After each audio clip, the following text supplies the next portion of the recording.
All right, here are the final couple slides on Reformed theology and social work. Um, Not much more, but it'll kind of tie everything up. And so I've been talking a lot about this, that humans are created in God's image. I'm just going to read kind of the narrative that I added with it, and then I'll kind of expand. So as image bearers of God, we carry both responsibilities and rights. We are responsible both to God, and we're also responsible to others.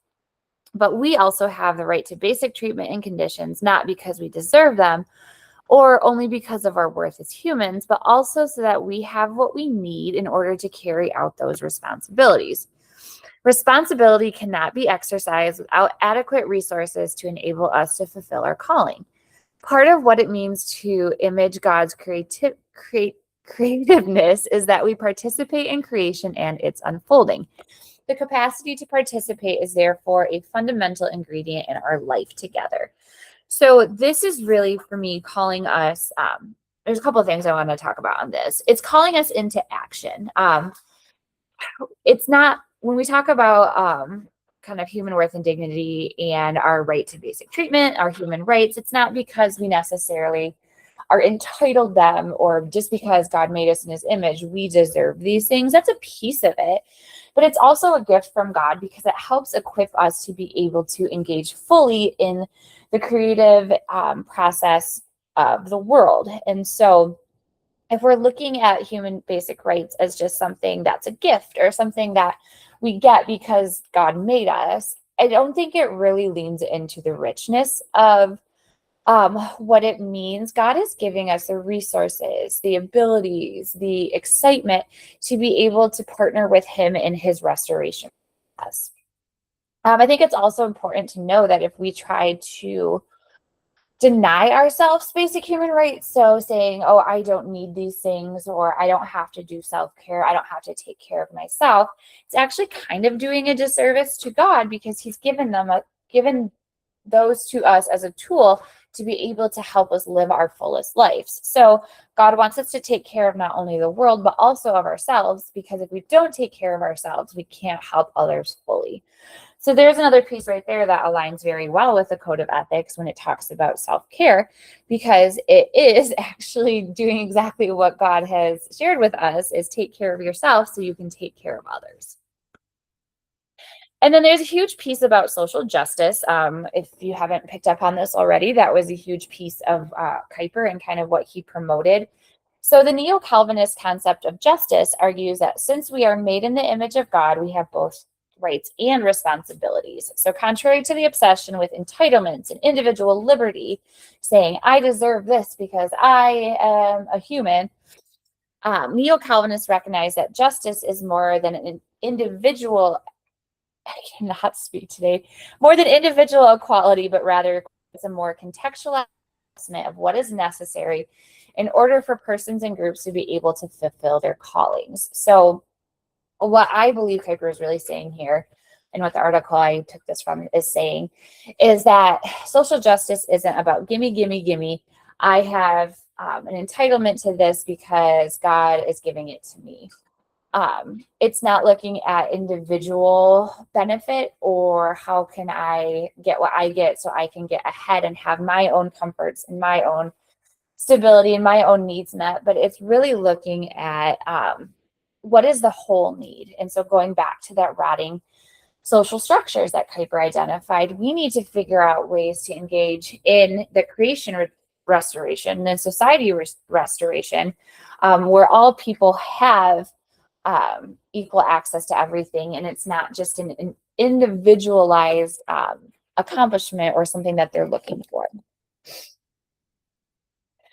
So why is this even important? Why are we talking about Kuyper, Abraham Kuyper, and social work? Obviously, he wasn't necessarily had the title of social work. I think he did a lot of what social workers do, but why is this even important? And what I think it boils down to is kind of going back to those fundamentals of our values and figuring out what is driving what we do. Obviously, Kuyper College is a faith-based institution. We incorporate Kuyperian theology, Reformed theology, and so that's kind of the basis of what we operate under. And I can tell you, understanding kind of how the theology the Christian theology drives, or what Christian theology is, how it mirrors so much with social work and its social work specific values.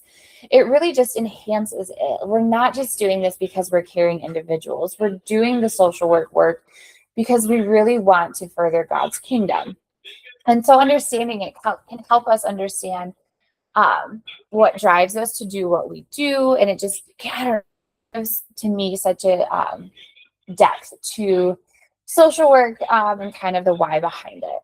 Now, obviously, there is a lot of tension when you bring religion and faith into social work. People tend to, I don't know, it can get murky and cloudy. One of the learning activities on today's lesson is talking about a local agency who has made a pretty firm stance around how they see their Christian values and faith manifest, and how they've taken a very public and strong stance on making sure that all aligns with their workers and the people who come into their programs. And so I know that conversation itself has created a lot of hurt and tension for people. And then that can kind of cloud people's perception of Christians and are you really doing kingdom work? So it does invite tension in when you bring religion into the social work conversation. And that's something that you have to wrestle with. You have to figure out, what does this look like? What does this mean? At what point are we discriminating because it's aligning with our religious values? And when do we not? So I'm going to end this with one kind of case situation that I encountered when I was working, where it really does show how faith values kind of impacted social workers' ability to provide services. So at the mental health clinic I worked in, we had a client who, when they were born, was biologically female. That is what their sex was at birth. And then she transitioned into identifying as a male. She still had female anatomy, but she identified as a male and was working to transition biologically to a male. And so the preferred pronouns of the client was he and him, although biologically it would have been she or her. And so they had a masculine name that they wanted to be referred to as, and they also wanted their case notes to be written with their specific preferred pronouns. Well, the case manager who was in charge of the client had a face system that said that there's only genders, and whatever the sex assigned at birth is what you would be referred to, because that aligned with his Christian beliefs. And so he refused to call the client by their preferred pronouns, by their preferred name, because he felt that did not align with, it would be going against his value system. And he felt that was more important than upholding necessarily the client's self-determination and preferences. And so this obviously made the client upset, and he filed a complaint against his case manager around discrimination, not having person-centered services. And the case manager wouldn't back down. He felt so strongly that his faith system would not allow him to acknowledge that somebody might want to consider a different gender.